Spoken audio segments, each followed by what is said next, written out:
Hey, good afternoon. Joe Wenberg, Bluebird Semaphore. Today I'm going to tape, I'm going to do a video clip of World History for Ordinary People 23. 22 became 22 and 22 addendum. Now we're doing 23. And I know we're doing Far East. And I know we got a little bit off topic last time, talking about Churchill, primarily Churchill, and I forget who else. But I did go back to Churchill some more. And that's along with what I'm trying to read on the East Asia. The thing on Churchill is kind of interesting, and the part I'm reading now is he's a young war correspondent while being an officer in the British Army. He would get special dispensations all the way from the top down so that he could do this. But anyway, I got to the part which is the Boer War, and I definitely wanted to state that there was a while back, maybe 3 or 4 video clips back, I mentioned the Boer War, the first Boer War. Well, Churchill was in the second Boer War, and those dates are more 1899, 1898, let's say 1899.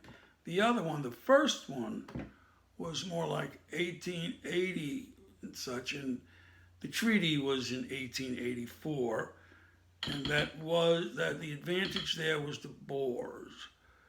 Now the advantage in the second was the Brits. The Brits finally got their act together, and they were able to win the battle. And while I'm reading all of this on Churchill, he mentions that when he was first sent to India, these young British officers in India, they really had very little to do. And he wasn't going to waste all that time. I think there was like a 5-hour every day when they had nothing to do.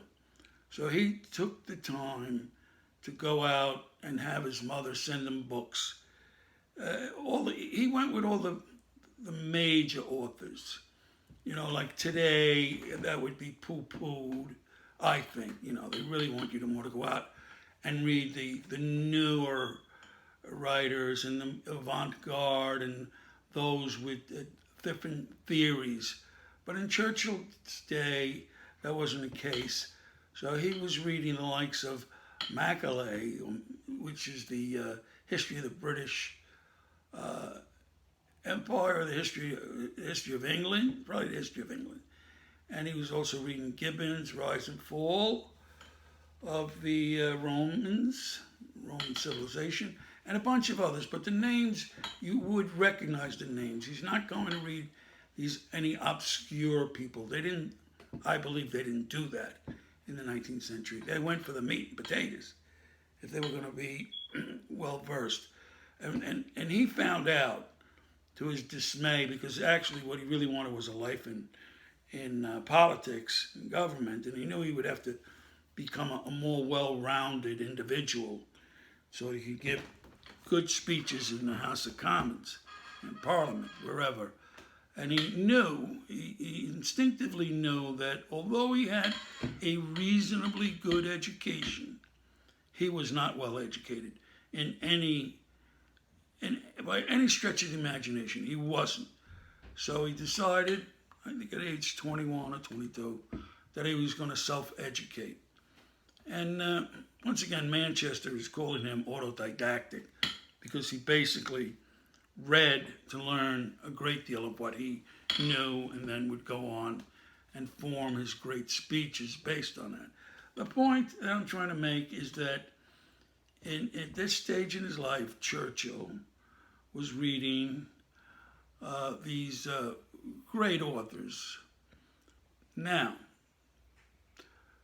Gibbons is quite something that I would like to bring up for a slightly different reason. Because as I was reading this, I remembered, I have a Rise and Fall of the Roman Empire by Gibbons. And it's like a 1825 publication. I fixed this up a bit. There's a piece of leather in there that I put. I don't know why I didn't put one here, but I should have. This book was published in 1825. So we're talking like 200 years. And one of the things I learned about old books is when you have them, the first time you're going to open them, always open them from the middle. See? What I'm doing, I'm opening it in the middle so you don't crack the spine. And then you can go a little like this, a little like this, a little like this, and then eventually you'll be at the beginning where you want to be. Now this whole book, the pages are wonderful. I would think this would be in fair condition, even with all of this. This is all, I think, easily repaired. But if the pages had a lot of foxing, which is watermarks and torn and what have you, it wouldn't be all that worthwhile. And this one, the pages are just excellent, I believe. They're just excellent. And as a slight bonus, in the beginning, there's a wonderful map, which also has to be 1825 or earlier. You see it? Wonderful map, and it's the environs of Constantinople, and that's what the map is called, the environs of Constantinople. So you have all those major geographical places on this map, that's major to Constantinople. The Sea of Marmara, you have the Hell's Point, and you have the Bosphorus, I think it is. The crack in the land that leads to the Black Sea. And so that's nice to have, because when you're reading you can reference it. But you got to be careful. The maps might be the first things to go. So Gibbons was the author, of course, of the Rise and Fall of the Roman Empire. Now, and Churchill was reading this as a young officer stationed in India.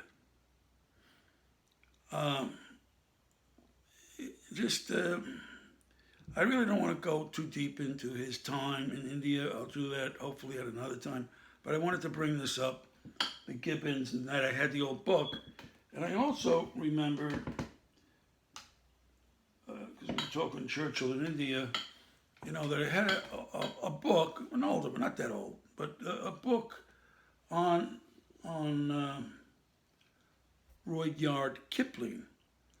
And of course, who's more Indian than Rudyard Kipling, So, and I remember, I got something that's very, I don't know exactly where it's from or the date, but it has this look of the British Empire in India. I could just vision this thing I'm going to show you next, sitting in some men's lounge at the club, a smoky club, where they were drinking their whiskeys and soda and puffing on their cigars. And that's why I mentioned this book about Rudyard Kipling, because when I opened it up to a page that had a photograph of 19th century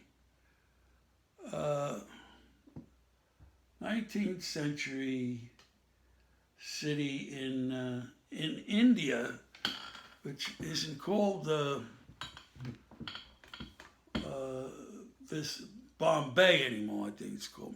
So I'm not going to remember the name right now. The new name. It was Bombay back then. And I opened that book, and it was the architect of the city as it looking from a height and looking down, and these buildings had the form and to me and the presence of this ceramic container that I'm going to show you next. And I mean, it was nothing more Victorian than the look of Bombay in India back in the 19th century. But to make a long story short, so this is the thing that I remembered I had, and I brought it out just to show you guys. And I'll try to bring it up close so you can see it. So this is the bottom piece, okay? Wonderful design, very square with that angle at the end. And that's what reminded me when I looked at that picture of Bombay. It had the classic look of all those buildings in downtown Bombay in the 19th century. And this is the lid, okay, with the finial. And this is to me, this is very Chinese, okay? But it doesn't mean that because I think it's looking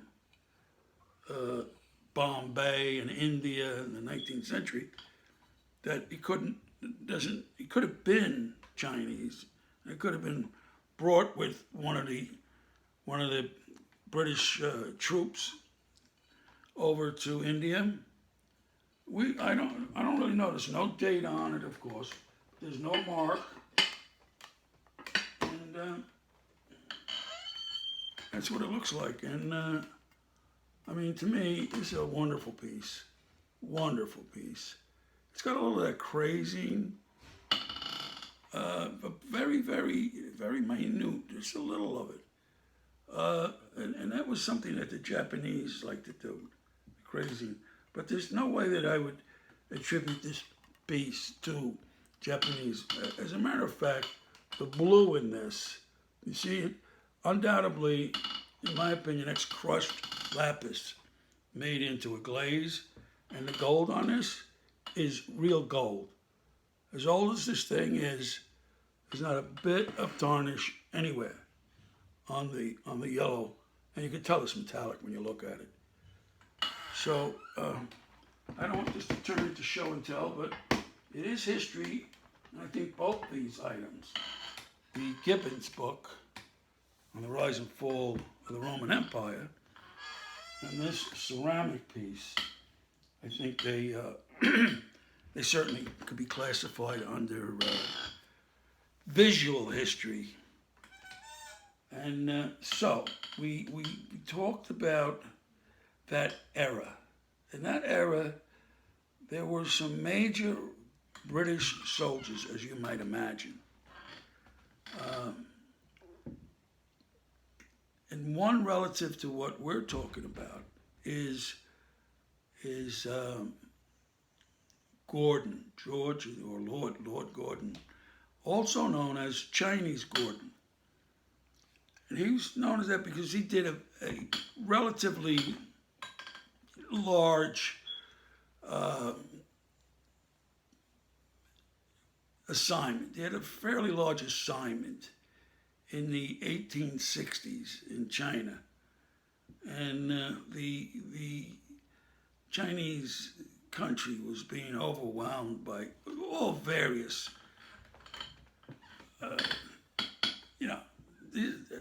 these people, their own people were revolting. The foreigners were coming in, trying to do whatever they wanted.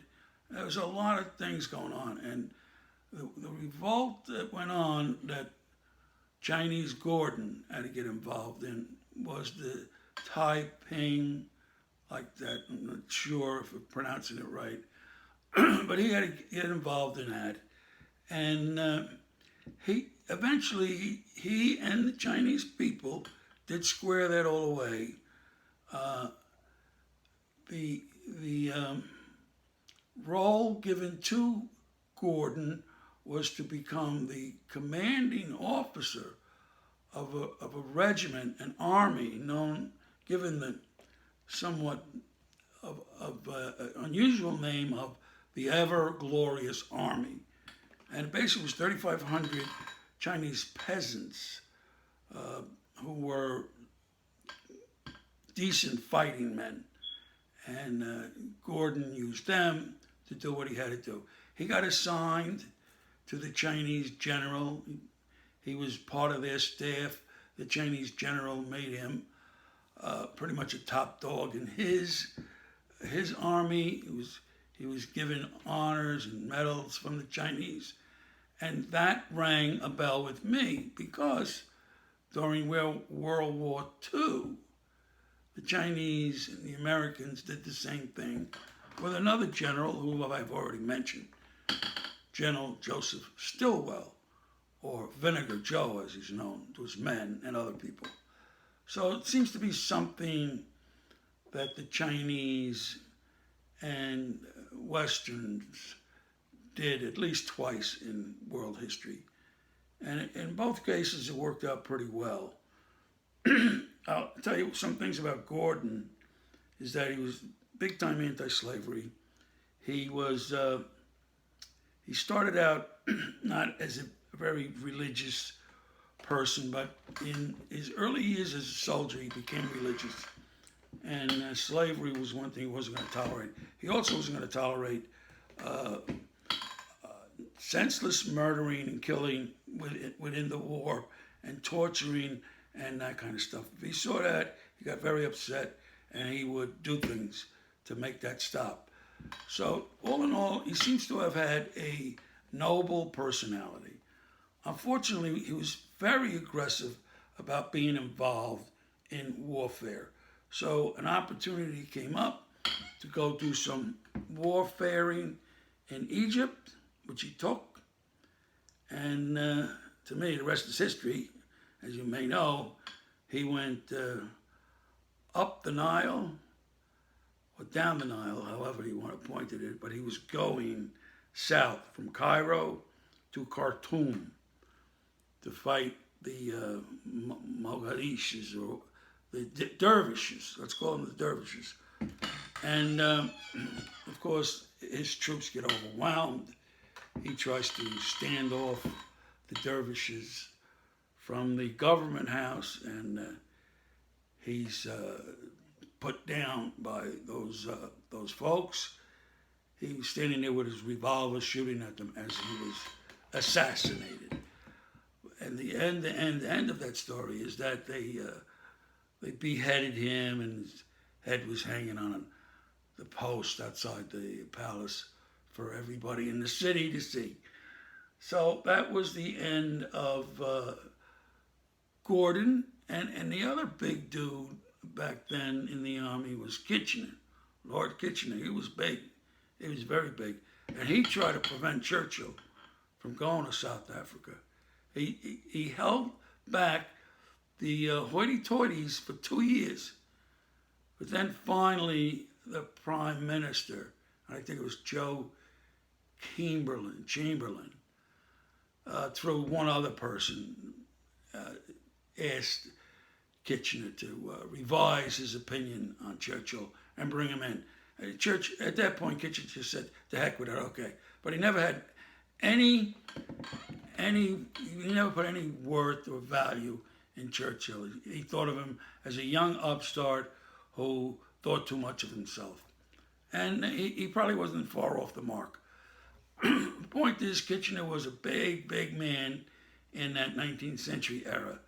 And he had to be called in to oversee a lot of the things that went on in Africa. And I haven't read that yet for sure, but he probably was called in for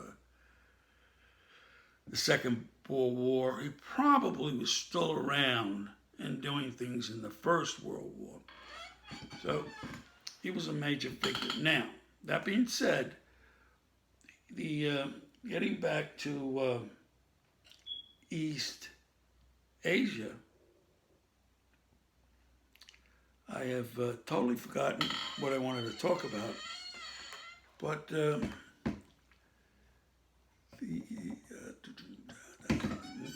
I should take notes, but I didn't.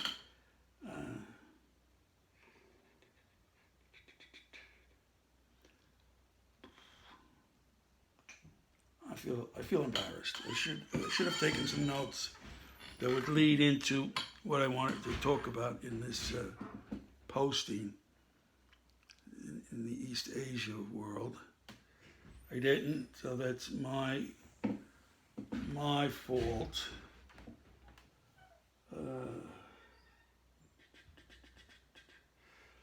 Well, we really want to be talking about East Asia, but what I'm going to talk about and probably had in mind was to go a little west in Asia, a little west, because once again Churchill talks his way when he's in India. He talks his way to be assigned to some generals' staff who were fighting the tribes, the Indian tribes of the Northwest. Today we would put that in Pakistan and maybe a little Afghanistan. And there's a lot of history there, not so much what Churchill did or what the Brits were doing in their fighting. I believe the general who was overall responsible for that theater was a guy named Blood. I remember, that's what I think. But anyway, they were fighting these tribes, and there was a number of them. I think one of them was the Pathans and this, that, and the other. 6 or 7 or 8 tribes in that area. And it was tough going for the Brits because once again, they're not used to fighting that kind of warfare. But they did it, and I think they was, listen, they called it a draw, I think, more than being successful. But what I found extremely interesting were that the people they were fighting, these tribesmen, had been driven out of Persia, Iran, approximately 700s. The time when the new faith of Islam had started going out and bringing the sword to the unbelievers. And they drove those Iranian types out, and they settled in these areas because they had been in Persia, Iran, and then they settled in these more eastern, but still west compared to East Asia, geographical areas.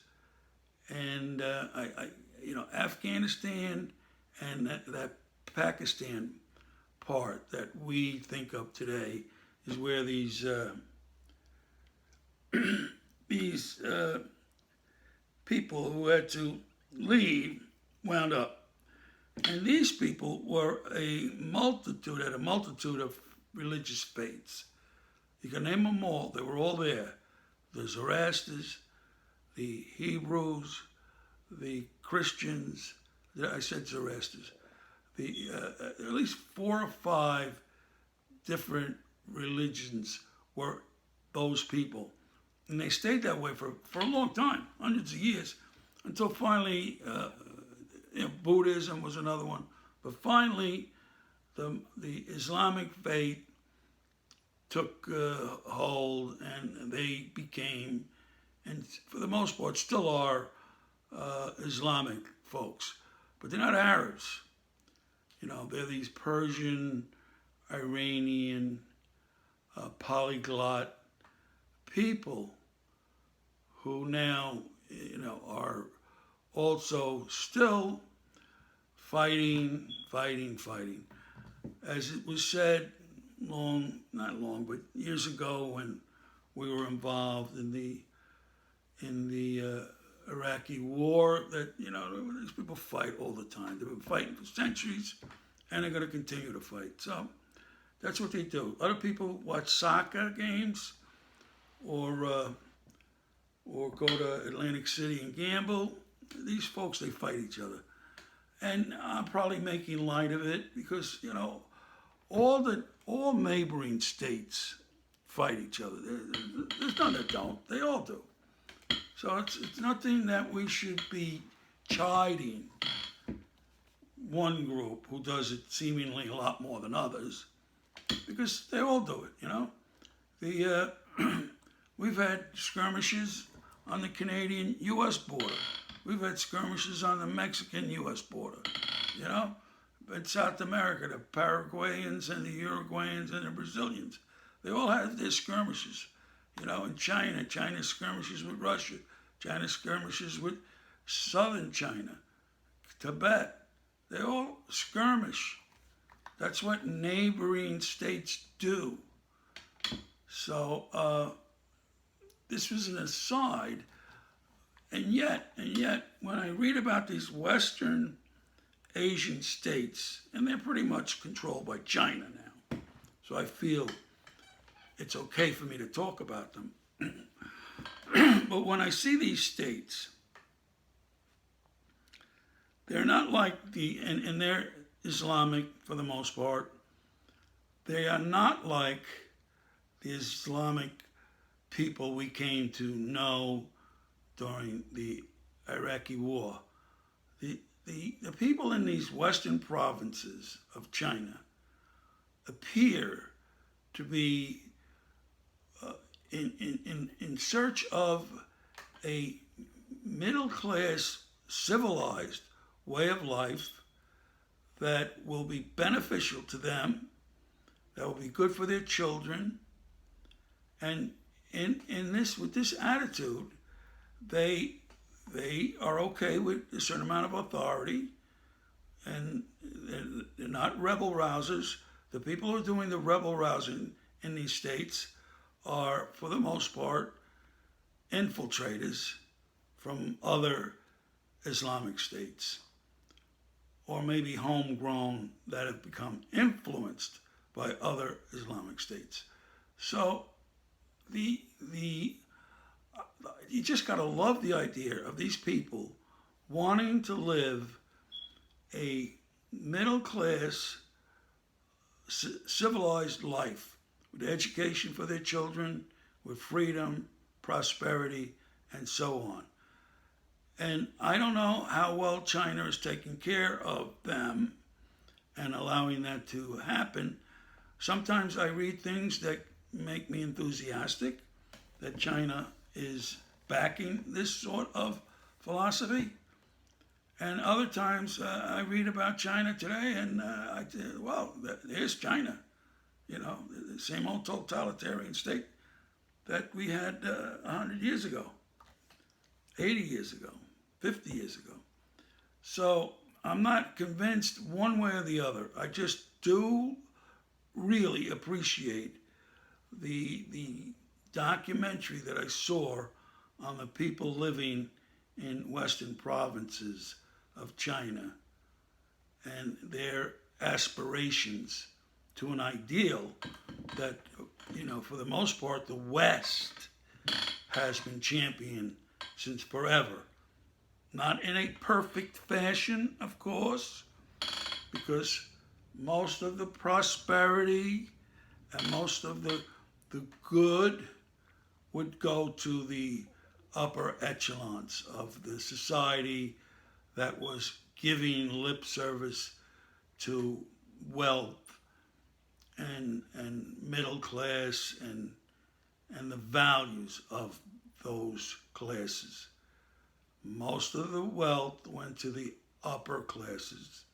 So that's why, although that type of philosophy and that type of desire for a certain type of civilization is talked about, the end of the day, it's granted to the high and the mighty, and the other folks got to keep beating the rug to get their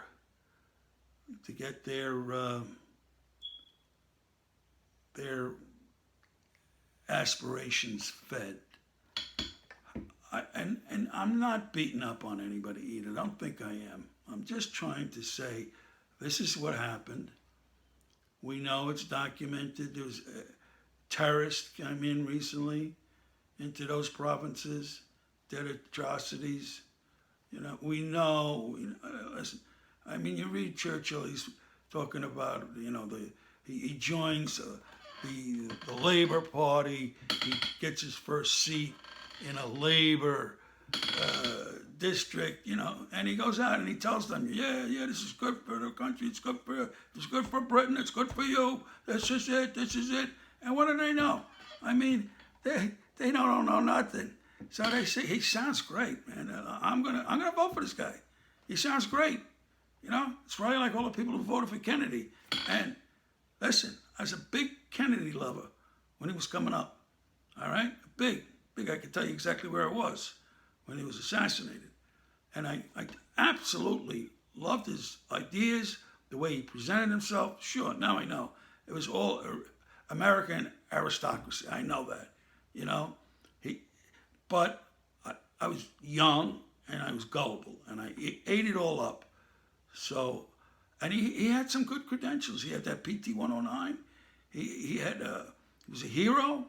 He was well educated, and he had some good ideas. Maybe he had some bad ideas, the Bay of Pigs, but and allowing us to get dragged into that French Indochina garbage. And not Indochina, the French. But you know, so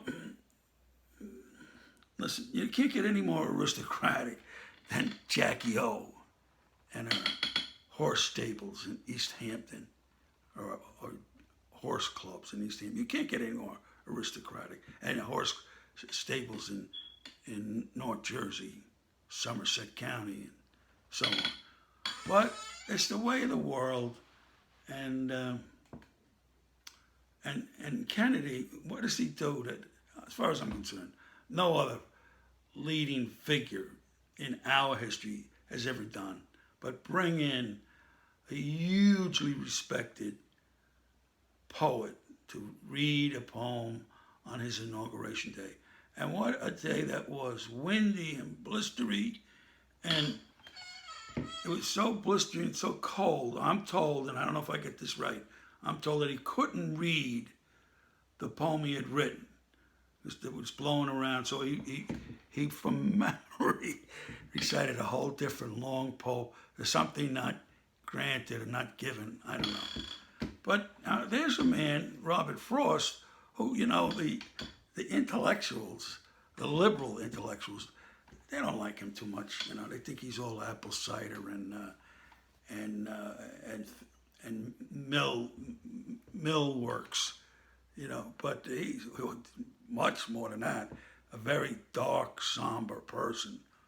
They don't come much darker than Robert Frost, but he just writes so beautiful. Come on, you know, how can you not love him? But if you are one with an axe to grind, then for your purposes, you'll point out behavioral traits of people like Robert Frost, and you'll say, oh, this man is definitely a bad person. Look, he's got a poem called Good Fences Make Good Neighbors. How atrocious! You know, or the woods are lovely, dark and deep, but I have promises to keep and miles to go before I sleep. How puerish, how childish. And he's a major literary poet, literary type. Come on. They do today, and you're not going to like this, they give the Nobel Prize to nobody less than Bob Dylan. Give me a break. Hey, it was fun talking to you. At the end, it got fun, didn't it? Thank you. Bye-bye. All right, come to me next time. World History, Ordinary People 24. Hopefully there won't be any addendum for this one.